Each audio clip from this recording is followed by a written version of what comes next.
ভাগ্য ভীষণ কঠিন জিনিস। অনেকে বলে মানুষের মন বোঝা সব থেকে কঠিন কাজ, কিন্তু সত্যিকার অর্থে ভাগ্যকে বোঝাটা সব থেকে বেশি কঠিন কাজ। কঠিন বললেও ভুল হবে, আসলে অসম্ভব। ভাগ্য মানুষকে কখন কোথায় নিয়ে যায়, কোন পরিস্থিতিতে এনে দাঁড় করাবে, সেটা কেউ জানতে পারে না।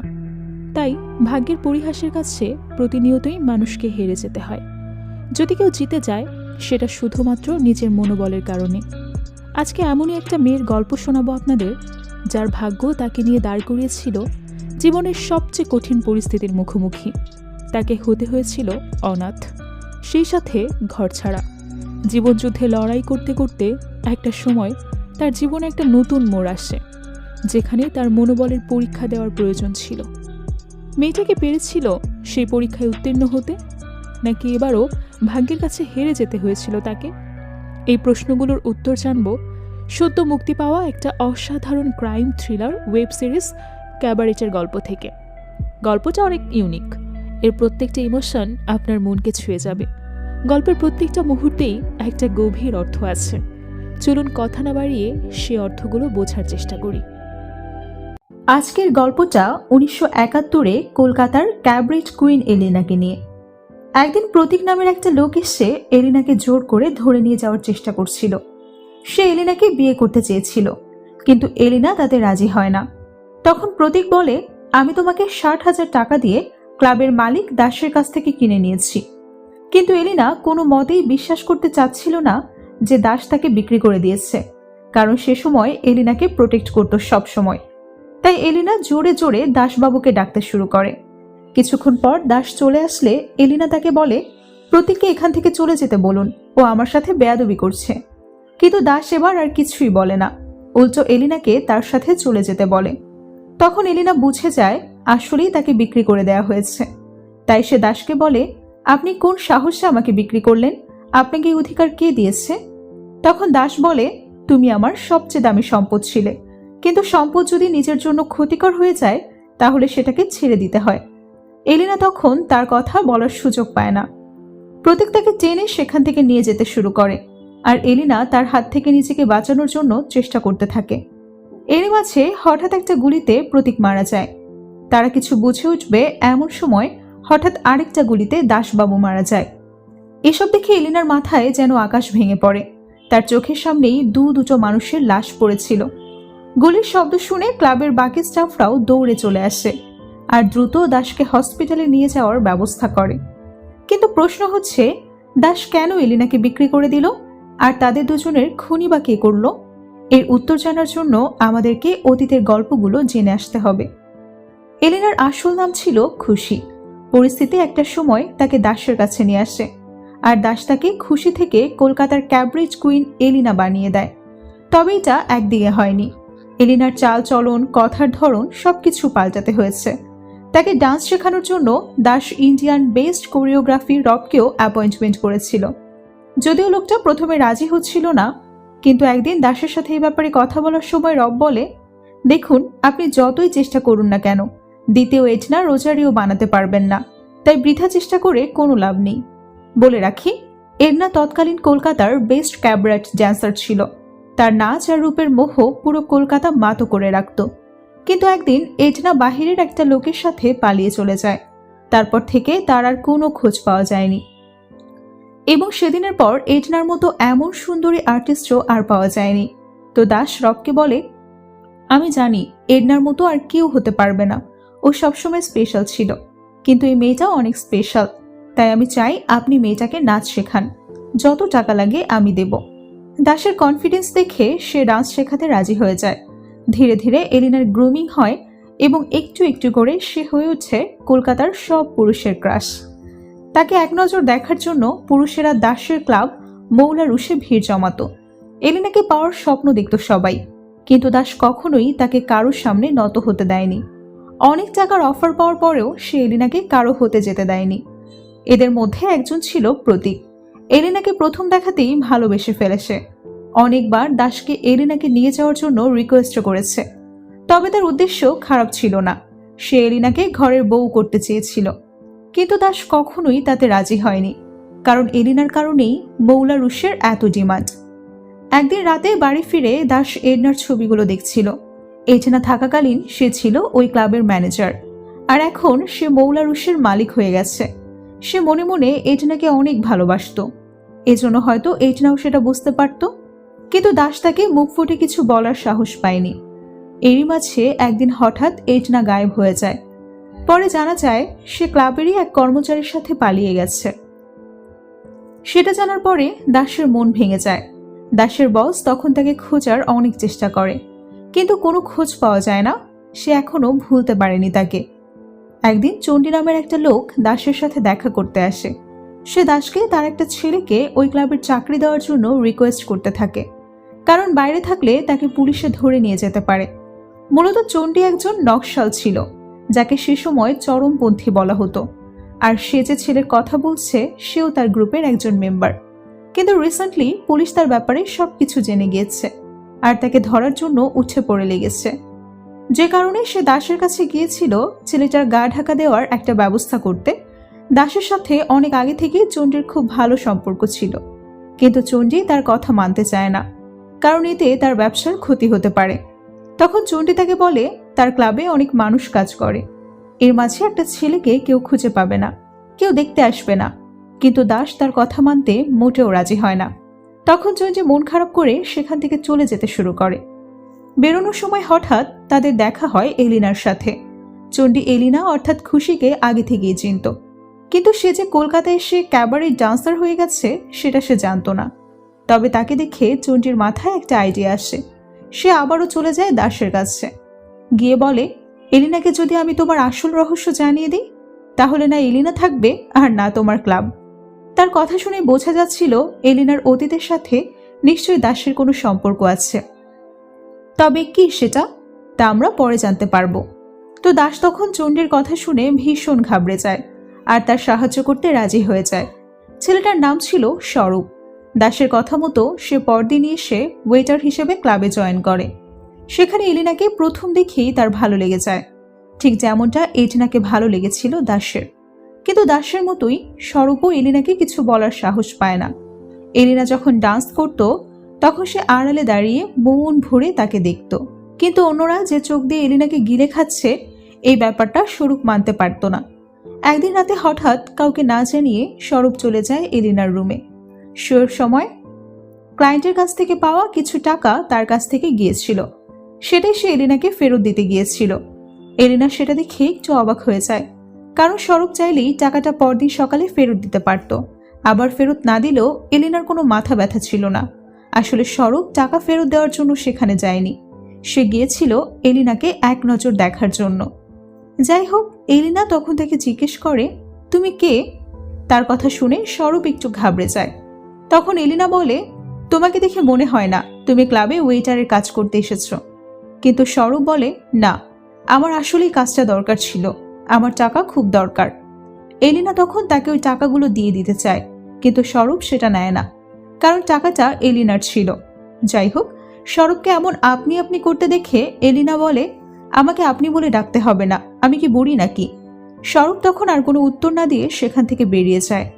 পরদিন ক্লাবের স্পেশাল গেস্ট এলিনাকে নিয়ে খুব আজে বাজে কথা বলছিল।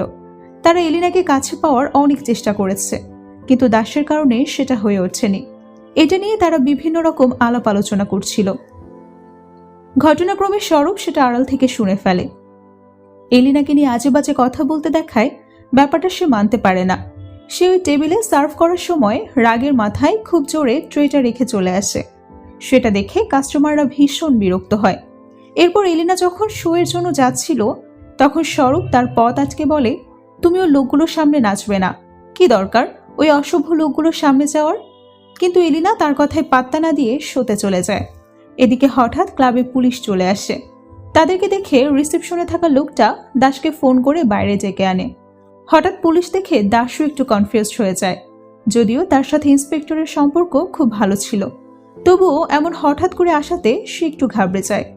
সে ইন্সপেক্টরের কাছে তার এভাবে আসার কারণ জানতে চাইলে লোকটা বলে, আমাদের কাছে খবর আছে নকশালরা বিভিন্ন জায়গায় চাকরির নামে গা ঢাকা দিয়েছে, তাই আমরা আপনাদের ক্লাবের নতুন স্টাফদের একটু চেক করতে চাই। পুলিশের কাছে যেহেতু ওয়ারেন্ট ছিল তাই দাস আর কথা বলে না। তার অ্যাসিস্ট্যান্টকে পাঠিয়ে দেয় সব নতুন স্টাফদের জড়ো করতে। এরই মাঝে হঠাৎ এলিনা স্বরূপকে টেনে নিয়ে যায় তার রুমে। আসলে পুলিশের কাছে ওয়ারেন্ট দেখে দাস খুব কৌশলে এলিনাকে জানিয়ে দেয় স্বরূপকে লুকিয়ে রাখার জন্য। এলিনা তাকে রুমে নিয়ে গিয়ে জিজ্ঞেস করে, দাস তোমাকে লুকিয়ে রাখতে বলল কেন? নকশালদের সাথে তোমার কি সম্পর্ক? কিন্তু স্বরূপ কিছুই স্বীকার করে না। এরই মাঝে পুলিশ এসে তাদের দরজায় নক করে। তখন এলিনা স্বরূপকে আলমারির ভেতর লুকাতে বলে গিয়ে দরজা খুলে দেয়। এলিনাকে দেখে ইন্সপেক্টর একটু ঘাবড়ে যায়, কারণ সে প্রায় এলিনার শোতে আসতো, আর এই ব্যাপারটা ডিপার্টমেন্টে জানাজানি হয়ে গেলে তার সম্মান যাবে। তাই লোকটা আর কথা না বাড়িয়ে সেখান থেকে চলে যায়। এরপর বাইরে বেরিয়ে এসে বলে, তুমি না থাকলে আজ ধরা পড়ে যেতাম। তখন এলিনা বলে, প্রবলেম নেই, নকশালদের বাঁচানোর অভ্যাস আমার আছে।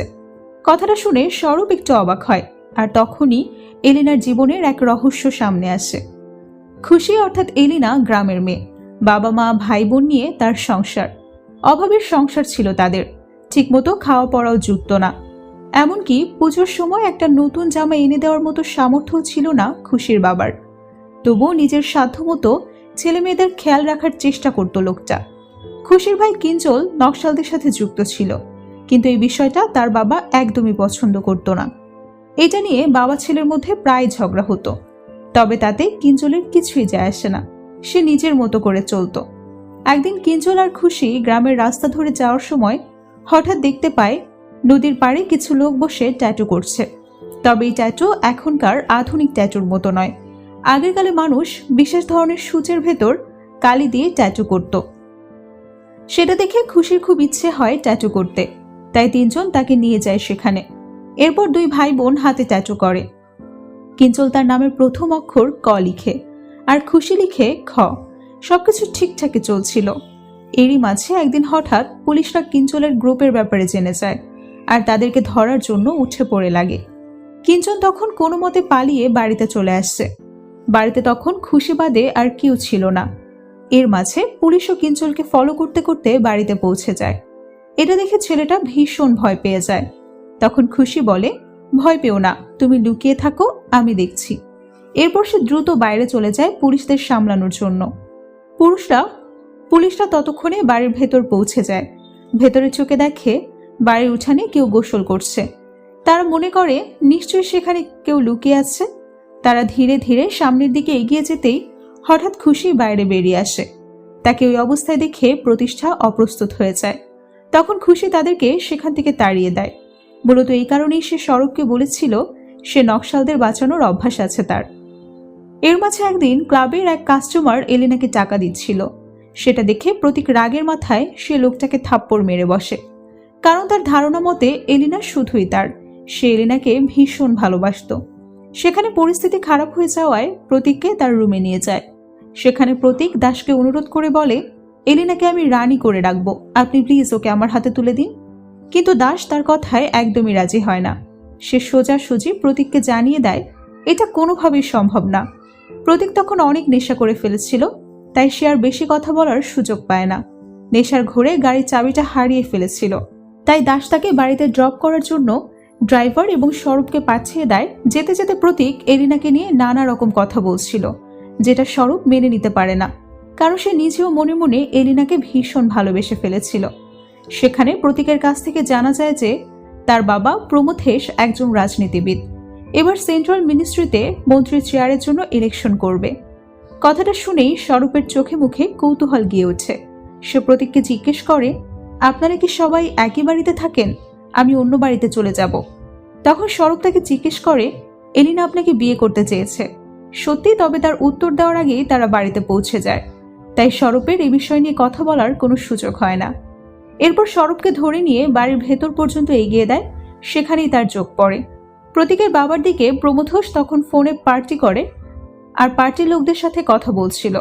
সে বলছিল ইলেকশনের আগে যেন নকশালদের অস্তিত্ব বিনাশ করে দেয়া হয়, তাহলে ইলেকশনে তাদের বিপদে পড়তে হবে। এটা শুনে স্বরূপের ভীষণ রাগ হয়, কিন্তু সে কোনো রিয়্যাক্ট করে না। সে প্রতিজ্ঞা করে তাদেরকে ভেতরে পৌঁছে দিয়ে সেখান থেকে বেরিয়ে সোজা চলে যায় তার দলের লোকের সাথে দেখা করতে। প্রথমে ড্রাইভার তাকে সেখানে নিয়ে যেতে চাচ্ছিল না, তাই সে ড্রাইভারকে কিছু টাকা ঘুষ দেয়। তো সেখানে গিয়ে স্বরূপ তার টিমকে প্রতীক আর তার বাবার ব্যাপারে জানায়। মূলত প্রতীকদের ব্যাপারে ডিটেলস খোঁজ খবর নেওয়ার জন্যই স্বরূপ তাদের বাড়িতে গিয়েছিল। সবকিছু জানার পর তার টিমের লোকেরা স্বরূপকে বলে, ঠিক আছে, তাহলে আর দেরি না করে মিশনে নেমে পড়ো। স্বরূপ বলে, আর কয়েকদিন অপেক্ষা করো, আমি হয়তো এখন থেকে প্রায় প্রতীককে বাড়িতে এগিয়ে দিতে যাব। এরই মাঝে একদিন সুযোগ বুঝে কাজ সেরে ফেলবো। আসলে তারা প্রতীক আর তার বাবাকে খুন করার প্ল্যানিং করছিল। তো এইসব কথা বলে স্বরূপ আবারও কাজে ফিরে যায়। পরদিন দাসের সাথে তাদের ক্লাবের একটা পার্মানেন্ট কাস্টমারে দেখা হয়। লোকটা তাদের মধ্যে একজন ছিল যাদেরকে স্বরূপ এলিনাকে নিয়ে আজে বাজে কথা বলতে শুনেছিল। সেদিনের পর থেকে ওই লোকগুলো আর ক্লাবে যায়নি। তাই দাস লোকটার দেখা পেয়ে তাকে জিজ্ঞেস করে, কি ব্যাপার, আপনি ইদানিং ক্লাবে আসেন না যে? আপনারা ক্লাবে না আসলে আমার ক্লাবের গ্ল্যামার আর জনপ্রিয়তা কমে যাবে তো। তখন লোকটা বলে, না, আপনাদের ওখানে যাওয়ার এখন অনেক ঝামেলা। নতুন নতুন স্টাফ রেখেছেন, তারা কাস্টমারদের সাথে আজে বাজে ব্যবহার করছে। কখনো টেবিলের উপর জোরে ট্রেটা ফেলে রেখে চলে যাচ্ছে, আবার কখনো ড্রিঙ্কস চেয়ে গলা শুকিয়ে গেলেও খোঁজ পাওয়া যাচ্ছে না। কথাগুলো শুনে দাস ভীষণ অবাক হয়। তখন লোকটা আবারও বলে, আমরা টাকা দিয়ে নাচ দেখতে চাই, অথচ বিরক্ত করার শিকার কেন হব? টাকা থাকলে ভালো জায়গার অভাব হবে না। কথাটা শুনে দাস খুব টেনশনে পড়ে যায়, কারণ বড় বড় কাস্টমাররা হাতছাড়া হয়ে গেলে তার ব্যবসা লাটে উঠবে। লোকটার কথা শুনে সে বুঝে গিয়েছিল তারা স্বরূপের ব্যাপারে বলছে। কিন্তু প্রশ্ন হচ্ছে, স্বরূপ হঠাৎ এমন অদ্ভুত আচরণ কেন করছে? এটাই সে বুঝে উঠতে পারছিল না। এরই মাঝে একদিন হঠাৎ এলিনা চলে যায় স্বরূপের সাথে দেখা করতে তার বাড়িতে। হঠাৎ করে তাকে দেখে স্বরূপ একটু নার্ভাস হয়ে যায়।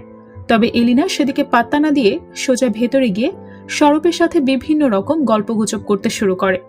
সেখানে স্বরূপ জিজ্ঞেস করে, তুমি আগের দিন বলেছিলে তোমার নকশালদের বাঁচানোর অভিজ্ঞতা আছে, কিভাবে? এলিনা তার প্রশ্নের উত্তর না দিয়ে উল্টো বলে, তুমিও তো নকশাল, কোন উদ্দেশ্যে এখানে এসেছো? এটা শুনে স্বরূপ একটু অবাক হয়। এলিনা যে তাকে এত সহজে ধরে ফেলবে সেটা সে বুঝতে পারেনি। এরপর সে এলিনাকে জিজ্ঞেস করে, তুমি এসব কাজ ছেড়ে দিচ্ছ না কেন? এলিনা বলে, কেন ছাড়তে যাব? তখন স্বরূপ বলে, ওই লোকগুলো প্রতিদিন তোমাকে বাজে নজরে দেখে, তোমাকে নিয়ে আজে বাজে কথা বলে। সেটা শুনে এলিনা বলে, এসব কথা নিয়ে আমি ভাবি না। যতদিন দাস আমার সাথে আছে ততদিন কেউ আমার ধারে কাছে ঘেঁষে দাঁড়ানোর সাহস পাবে না। তবে এলিনা ভালোভাবে বুঝে গিয়েছিল তার এই কাজটা স্বরূপের পছন্দ না। এসব কথা বলতে বলতেই হঠাৎ দরজায় কেউ একজন নক করে। তখন এলিনা দ্রুত গিয়ে আড়ালে লুকিয়ে পড়ে। এরপর স্বরূপ গিয়ে দরজা খুলে দেখে ক্লাবের ওয়াচম্যান এসেছে। লোকটা তাকে জানায় দাস তাকে দ্রুত দেখা করতে বলেছে। তাই স্বরূপ এলিনাকে রুমের ভেতর রেখেই দাসের সাথে দেখা করতে চলে যায়। সেখানে যাওয়ার পর দাস তাকে অনেক বকাঝকা করতে থাকে। তাকে ধমক দিয়ে বলে, তোমার সাহস কিভাবে হয় আমার রেগুলার কাস্টমারদের সাথে খারাপ বিহেভ করার? তোমার জন্য আমার বিজনেস যে লসগুলো হচ্ছে সেগুলো কে উসুল করবে? তখন স্বরূপ হঠাৎ বলে উঠছে, ওরা এলিনাকে নিয়ে অনেক বাজে বাজে কথা বলছিল। সেটা শুনে দাস রাগের মাথায় বলে, তাতে তোমার বাবার কি? এখানে থাকতে হলে আমার নিয়ম মতো থাকতে হবে। ভুলে যেও না এটা আমার ক্লাব, যেখানে চণ্ডীর কারণে তোমার মতো রাস্তার কুকুরেরা থাকার জায়গা হয়েছে। এখানে তোমার রেভলিউশন দেখাতে আসবে না। কথাটা শুনে স্বরূপ ভীষণ অপমানিত হয়। তার খুব রাগ হচ্ছিল, কিন্তু কোনো রকম রিয়্যাক্ট না করে সে সেখান থেকে বেরিয়ে যায়। এদিকে এলিনা স্বরূপের রুমের মধ্যে ঘুরে বেড়াচ্ছিল। রুমটা তার অনেক পছন্দ হয়েছিল, কারণ ছোটবেলায় তার বাড়িতেও তার ঠিক এরকমই একটা রুম ছিল। সে ঘুরতে ঘুরতে খাটের উপর গিয়ে বসে। সেখানে একটা বই দেখে সে অনেক ইমোশনাল হয়ে পড়ে, কারণ ওই বইটা তার বড় ভাই অর্থাৎ কিঞ্জলের ছিল। এলিনা তখন বুঝে যায় স্বরূপ তার ভাইয়ের সঙ্গী। সে এটাও জেনে যায় যে স্বরূপ ওই ছেলেটার আসল নাম নয়, তার আসল নাম পলাশ। এরই মাঝে স্বরূপ সেখানে চলে আসে। তখন এলিনাকে কাঁদতে দেখে সে এর কারণ জিজ্ঞেস করলে এলিনা কিছু না বলে সোজা তাকে জড়িয়ে ধরে কাঁদতে শুরু করে। তখন স্বরূপ বলে, তুমি এই কাজটা ছেড়ে দাও, আমরা দূরে কোথাও চলে যাব। যখন এলিনা কাঁদতে কাঁদতে বলে, কোথায় যাব? আমি তো নাচ ছাড়া আর কিছুই পারি না। তখন বোঝা যায় শুধু স্বরূপই নয়, এলিনাও তাকে ভালোবেসে ফেলেছে। কিন্তু সে ভয় পাচ্ছিল যে এই জীবন থেকে তার পক্ষে বেরোনো সম্ভব হবে কিনা, কারণ বহু বছর এই একটা কাজ করেই সে অভ্যস্ত, আর বাইরের দুনিয়াটা তার ভীষণ অচেনা। তাছাড়া স্বরূপের কাজটাও ভীষণ রিস্কি। তাই সে স্বরূপকে বলে, সংসারের মায়া জড়ানো তোমার জন্য ঠিক হবে না পলাশ। তার মুখে নিজের আসল নামটা শুনে পলাশ ভীষণ অবাক হয়, সেই সাথে খুশিও হয়, কারণ এখন আর তাদের মধ্যে লুকানোর মতো কিছুই থাকলো না। দুজনেই দুজনের ব্যাপারে সবকিছু জেনে গেছে। তাই সেখান থেকে শুরু হয় তাদের নতুন জীবনের নতুন অধ্যায়। পরদিন রব এলিনাকে নাচতে শেখাতে যায়। সেখানে সে বারবার তাকে ডান্সের স্টেপ দেখিয়ে দিচ্ছিল। কিন্তু এলিনা তার কথা মতো করছিল না। তখন সে একটু বিরক্ত হয়ে যায়। সেটা দেখে এলিনা বলে, মানুষ আমাকে দেখতে আসে, আপনার ডান্সের স্টেপ না, তাই এসব নিয়ে বেশি বাড়াবাড়ি করেও লাভ নেই। কথাটা শুনে তার খুব ইগো হার্ট হয়, কারণ সে ইন্ডিয়ান একজন নামকরা কোরিওগ্রাফার। সে রাগের মাথায় সেখান থেকে বেরিয়ে চলে যায় আর বাইরে গিয়ে দাসকে জানায় সে আর এলিনাকে ডান্স শেখাতে পারবে না, কারণ দাস তার পেছনে টাকা খরচ করছে ঠিকই, কিন্তু তাতে উল্টো তার লসই হচ্ছে। সেটা শুনে দাস বলে, আমার লাভ লস নিয়ে কোনো সমস্যা নেই, এলিনা ঠিকভাবে ডান্স শিখলেই হচ্ছে। তখন সে তাকে জানায় যে এলিনা ডান্স শিখতে ইন্টারেস্টেড না, তাই সে দাসকে স্পষ্টভাবে জানিয়ে দেয় সে আর কাজটা করতে পারবে না। একথা বলে রব সেখান থেকে বের হয়ে যায়। কিন্তু ব্যাপারটাতে দাসের মনে খটকা লাগে, কারণ এতগুলো বছরে এলিনা কখনোই এরকম অদ্ভুত আচরণ করেনি। তাহলে এখন হঠাৎ করে কি হলো? তবে সে এই ব্যাপারে এলিনার কাছে কিছু জানতে চায় না। এরপর এলিনাও তার কাছে গিয়ে বলে, আমার 1 সপ্তাহের ছুটি চাই, বাড়িতে যাব। কিন্তু দাস তাকে ছুটি দিতে রাজি হয় না। সে বলে, হঠাৎ বাড়িতে যেতে হবে কেন? তাছাড়া শুনলাম তুমি নাকি তার কাছে নাচ শিখতে চাচ্ছ না, কি হয়েছে তোমার? এলিনা তখন কথা ঘুরিয়ে বলে, আমি গত 2 বছর বাড়িতে যাইনি, একটু ছুটি দিলে কি ক্ষতি হবে? তখন দাস বাধ্য হয়ে তাকে ছুটি দিতে রাজি হয়ে যায়, তবে 1 সপ্তাহ না, 2 দিনের। কারণ 2 দিন পর তাদের ক্লাবে একজন বড় বিজনেসম্যান আসার কথা। যদি সে এসে গেলে তাকে না দেখতে পায় তাহলে সমস্যা হবে। এলিনা তার কথায় খুশি মনে রাজি হয়ে যায় আর তাকে জানায় যে সে 2 দিনের মধ্যেই ফেরত চলে আসবে। তখন দাস তাকে কিছু টাকা দিয়ে দেয় যাতে সে তার বোন আর মায়ের জন্য কিছু গিফট নিয়ে যেতে পারে। এলিনা খুশি হয়ে টাকাগুলো নিয়ে বাড়িতে চলে আসে, কিন্তু এতদিন পর বাড়িতে ফিরেই তার চোখ চড়ক গাছ হয়ে যায়, কারণ বাড়িটা আর আগের মতো নেই, নতুন পাকা বাড়ি করেছে তার মা। এলিনা অর্থাৎ খুশি তখন ভীষণ অবাক হয়, কারণ সে যে পরিমাণ টাকা প্রতি মাসে বাড়িতে পাঠাতো সেটা দিয়ে এত বড় আর সুন্দর বাড়ি করা সম্ভব না। যাই হোক, সে ভেতরে ঢুকে তার মা আর বোনকে ডাকতে শুরু করে। খুশির আওয়াজ শুনেই দুজনে বাহিরে চলে আসে, কিন্তু অদ্ভুত ব্যাপার হলো তার বাবা আর ভাই সেখানে ছিল না। তাহলে কোথায় তারা? এর উত্তর লুকিয়ে আছে খুশির অতীতে। সেদিন পুলিশ কিঞ্জলকে ধরতে না পারায় আরো বেশি রেগে যায়। এবার তারা আর নকশালদের অ্যারেস্ট করায় নয়, বরং সোজা এনকাউন্টার করার প্ল্যান করে। বিষয়টা জানা মাত্রই কিঞ্জল বাড়ি থেকে পালানোর প্রস্তুতি নিতে শুরু করে।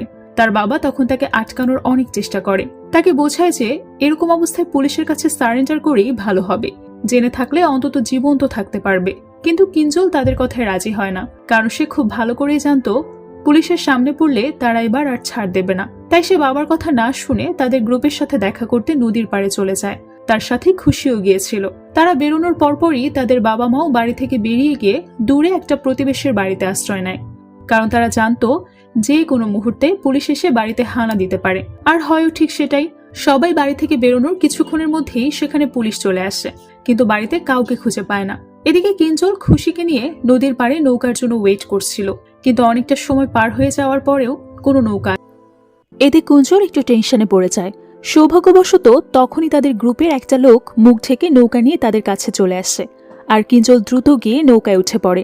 আর যাওয়ার আগে খুশিকে বলে যায়, এখন তোকে সবার খেয়াল রাখতে হবে, বয়সের আগেই বড় হয়ে যেতে হবে তোকে। খুশি তো ভাইয়ের কথা শুনে অনেক বেশি কষ্ট পায়, কারণ এরপর সে আর কখনো কিঞ্জলকে দেখতে পাবে কিনা কেউ জানত না। এই ঘটনার কিছুদিনের মধ্যেই খবর পাওয়া যায় পুলিশের গুলিতে কিঞ্জলের গ্রুপের সবাই মারা গেছে, অর্থাৎ কিঞ্জল নিশ্চয়ই মারা গেছে। তবে তার লাশ পাওয়া যায় না। খবরটা পাওয়া মাত্রই খুশির পরিবারের শোকের ছায়া নেমে আসে। খুশির মা পাগলের মতো কাঁদতে শুরু করে, বাবা হতবাক হয়ে পাশেই বসেছিল।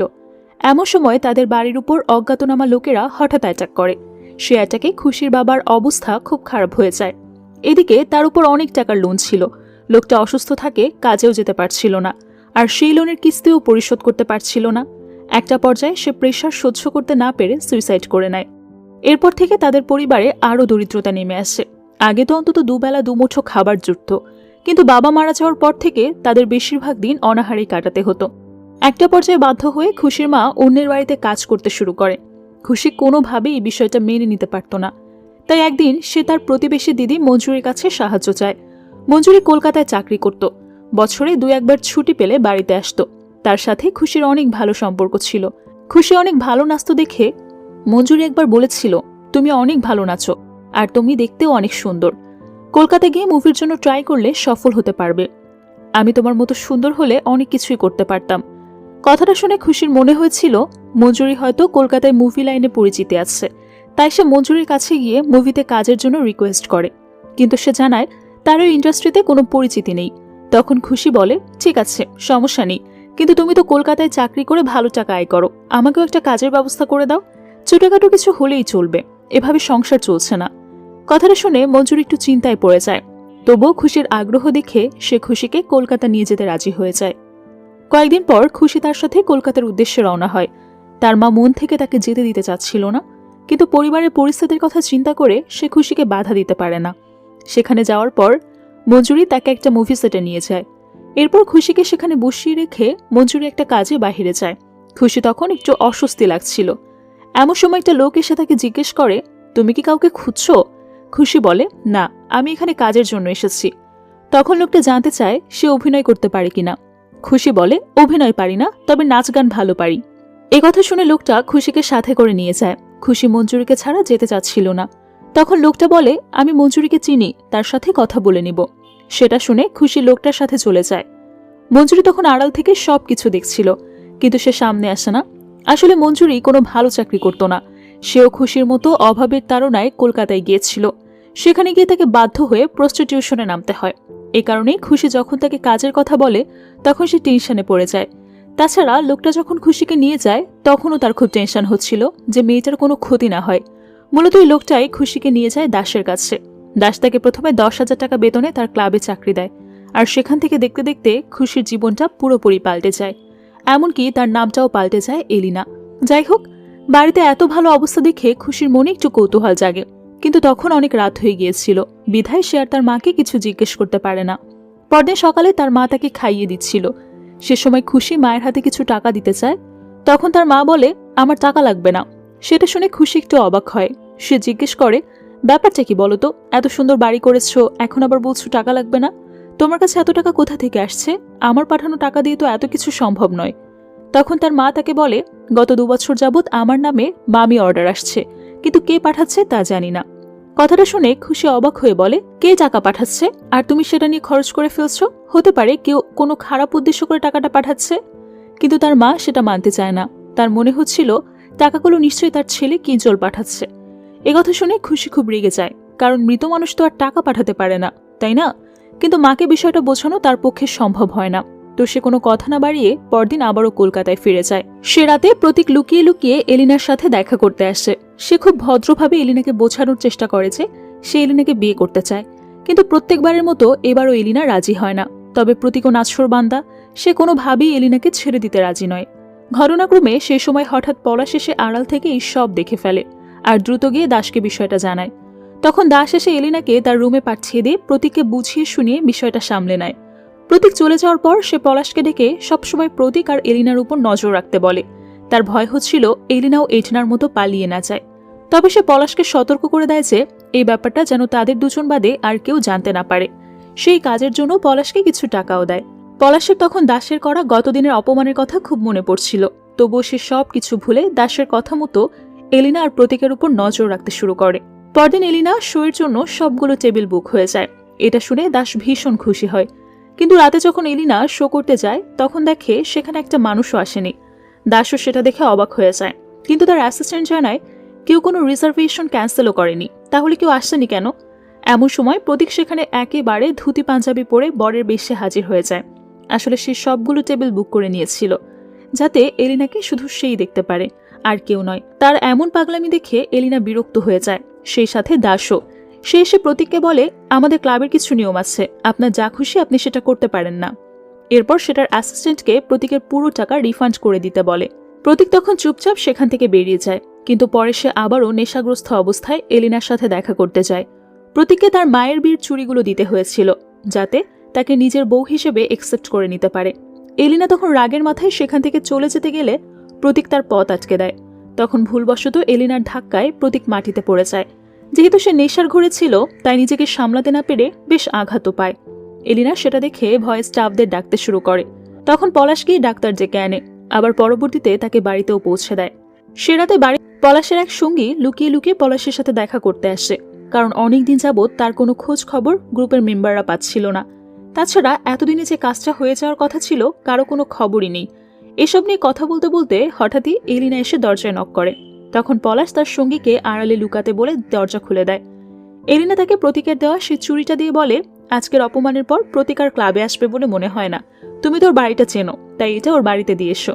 প্রদীপ তখন কথা না বাড়িয়ে তাকে বলে, ঠিক আছে, কিন্তু এত রাতে তোমার এখানে আসাটা ঠিক হয়নি। তার এমন কঠোর আচরণ দেখে এলিনা কষ্ট পেয়ে সেখান থেকে চলে যায়। এদিকে পলাশের সেই সঙ্গী বুঝে যায় এলিনার সাথে প্রদীপের রিলেশন চলছে। সে ধরে নেয় এই কারণেই হয়তো কাজে মন নেই তার। সে এলিনাকে নিয়ে অনেক আজে বাজে কথা বলতে শুরু করে। একটা পর্যায়ে পলাশ রেগে গিয়ে তাকে একটা ঘুষি মেরে দেয়। তখন লোকটাও ভীষণ রেগে যায় আর পলাশকে ওয়ার্নিং দেয় যে আগামী 10 দিনের মধ্যে যদি সে প্রতীক আর তার বাবাকে খুন করতে না পারে তাহলে গ্রুপ লিডাররা পলাশের উপর অ্যাকশন নেবে, হয়তো তাকে মেরেও ফেলতে পারে।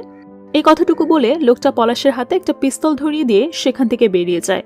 এদিকে দাস টের পেয়ে যায় যে এলিনা নিশ্চয়ই কারোর সাথে সম্পর্কে জড়িয়েছে, তাই সে তার কাজ নিয়ে উদাসীন। সে কারণে সেই রাতে দাস এলিনার কাছে গিয়ে তাকে খুব শান্ত ভাষায় বুঝিয়ে বলে যে এলিনা ছাড়া মৌলারুশ ঠিকই চলে যাবে, কিন্তু মৌলারুশ ছাড়া এলিনার কোনো অস্তিত্ব নেই।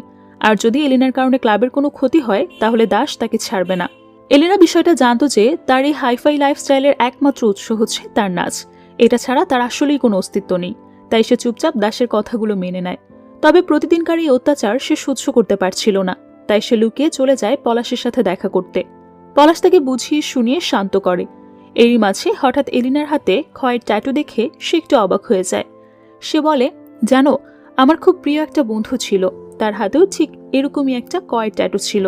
সেটা শুনে এলিনা বলে উঠে, ওর নাম কিঞ্জল, আমি ওর বোন খুশি। এটা শুনে পলাশ অনেক খুশি হয়ে যায়। তখন জানা যায় সেদিন নৌকায় করে কিঞ্জলকে যে লোকটা নিতে এসেছিল সেটা আসলে পলাশই ছিল। এলিনা তাকে বলে, বাবা ভাই সবাইকে হারিয়েছি, তোমাকে হারাতে চাই না। তখন তারা দুজন মিলে সিদ্ধান্ত নেয় তারা এই সব কিছু ছেড়ে নতুনভাবে জীবন শুরু করবে। তবে তার আগে পলাশের কাজটা শেষ করা প্রয়োজন ছিল, তাই সে ঠিক করে তার কাজটা শেষ করেই সে এলিনাকে নিয়ে দূরে কোথাও চলে যাবে। এরপর থেকে পলাশ প্রতীকের জন্য ওয়েট করতে থাকে, কিন্তু প্রতীক ক্লাবে আসে না। এর মাঝে একদিন সে আর এলিনা রুমে বসে গল্প করছিল, তখনই হঠাৎ দাস সেখানে পৌঁছে যায়। তাদেরকে একসাথে দেখে দাস রাগের মাথায় পলাশকে মারতে শুরু করে। এলিনা তাকে বাধা দেওয়ার অনেক চেষ্টা করে, কিন্তু লাভ হয় না। তারা পলাশ আর এলিনাকে আলাদা করে দেয়। এরপর অনেকগুলো দিন পার হয়ে যায়। এলিনা আবারও কাজ করতে শুরু করে, কিন্তু আগের মতো জোশ আর তার ভেতরে ছিল না। এদিকে পলাশের অবস্থা ভালো নয়। এলিনাকে হারানোর কষ্টে সে একেবারে দেবদাস হয়ে যায়। এখনও সে তার কাজটা শেষ করতে পারেনি। এটা নিয়ে গ্রুপের লোকেরা তার উপর ভীষণ ক্ষেপে যায়, তাকে প্রেশার দিতে শুরু করে। একদিন তার এক সঙ্গী তাকে জানায় সেই রাতে তাদের উপর অ্যাটাক হতে চলেছে, তাই পলাশ যেন তার বাকি সঙ্গীদেরকে উত্তরের জঙ্গলে গিয়ে গা ঢাকা দিতে বলে। কিন্তু পলাশের অবস্থা তখন এত খারাপ ছিল যে কাউকে জানানোর হুঁশ তার থাকে না, তাই সে রাতের অ্যাটাকে তার দলের অনেক মানুষ মারা যায়। এরই মাঝে একদিন এলিনা শোতে গিয়ে ডান্স করার বদলে সব গেস্টদেরকে তাড়িয়ে দেয়। গেস্টরা তখন ভীষণ রেগে যায়, যদিও এলিনার অ্যাসিস্ট্যান্ট তাকে সেখান থেকে সামলে নিয়ে চলে যায়।